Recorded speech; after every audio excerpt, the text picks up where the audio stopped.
পটুয়াখালীর রাঙ্গাবালী উপজেলার চরমন্তজ Abdul Sattar school and কলেজের গোপন কমিটির বিরুদ্ধে বিক্ষোভ মানববন্ধন করেছেন স্থানীয় জনসাধারণ, ছাত্রছাত্রী ও অভিভাবকবৃন্দ। এর আয়োজনে 11 জানুয়ারি শনিবার বিকাল 4:30 সময় আব্দুল সাত্তার স্কুল অ্যান্ড কলেজের সামনে প্রায় 5 শতাধিক জনসাধারণ ঘণ্টাব্যাপী বিক্ষোভ মানববন্ধন করে থাকেন।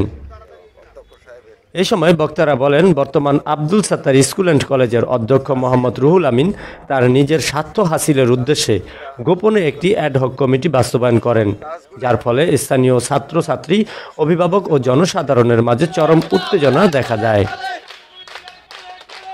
এ বিষয়ে মানববন্ধনে বক্তারা আরও জানান, এই অধ্যক্ষ রুহুল আমিন বিগত আওয়ামী লীগ সরকারের আমলে দলীয় ও রাজনৈতিক প্রভাব বিস্তার করে আব্দুল সাত্তার স্কুল অ্যান্ড কলেজে নানা রকম দুর্নীতি করা ও শত শত অভিযোগ থাকলেও ক্ষমতা ও দলীয় প্রভাবে কোনো সুবিচার পায়নি।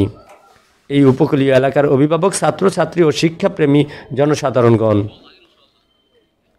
এ সময় বক্তারা বিক্ষোভ ও মানববন্ধনের মাধ্যমে সরকারের কাছে দুর্নীতিবাজ অধ্যক্ষ মোহাম্মদ রুহুল আমিন এবং অ্যাডহক কমিটির সভাপতি মোহাম্মদ জসিম উদ্দিনের অপসারণ, ঊর্ধ্বতন কর্তৃপক্ষের তদন্তের মাধ্যমে এবং স্থানীয় ব্যক্তিবর্গের সুপারিশকৃত শিক্ষা বান্ধব মোহাম্মদ রিপন খানকে অ্যাডহক কমিটির সভাপতি করার দাবি জানান।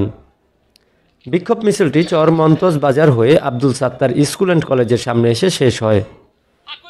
মানববন্ধনে বক্তব্য রাখেন রাঙ্গাবালী উপজেলা বিএনপির সাংগঠনিক সম্পাদক ও চরমন্তজ ইউনিয়ন বিএনপি শাখার সভাপতি ও সাবেক চেয়ারম্যান মোহাম্মদ নুরুল ইসলাম মুন্সি, অভিভাবক সদস্য মোহাম্মদ ওলিউল ইসলাম খলিফা, আশরাফ আকন, আব্দুল সাত্তার স্কুল অ্যান্ড কলেজের সহকারী শিক্ষক মনিরুজ্জামান, সমাজসেবক মোহাম্মদ মুজিবুর রহমান মোল্লা, পল্লী চিকিৎসক মোহাম্মদ আলী আহমেদ, ইউনিয়ন বিএনপি সাধারণ সম্পাদক মোহাম্মদ জাকির হোসেন।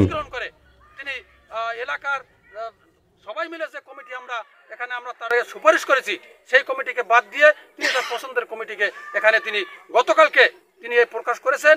আমরা জেনেছি, জানার পর সকল এলাকার মানুষ একেবারে দলমত নির্বিশেষে সকল গণমানুষরা আজকে আমরা এই প্রতিরোধ এবং প্রতিবাদ মিছিল আমরা করেছি। আমরা আপনাদের মাধ্যমে, উপস্থিত সাংবাদিক বৃন্দদের মাধ্যমে ঊর্ধ্বতন কর্তৃপক্ষকে জানাতে চাই যে এলাকার মানুষের সমস্যা এবং এলাকার মানুষ যাদেরকে ভালো মনে করেছে, যাদেরকে দিয়ে এই প্রতিষ্ঠান ভালোভাবে চলবে, সেই রকম প্রতিনিধিত্ব তারা এখানে দিয়েছে। আমি আপনাদের মাধ্যমে ঊর্ধ্বতন কর্তৃপক্ষকে বিনয়ের সহিত অনুরোধ করতে চাই যে এই এলাকার মানুষের সেই রকম মনোভূত কমিটিকে দেওয়া হোক।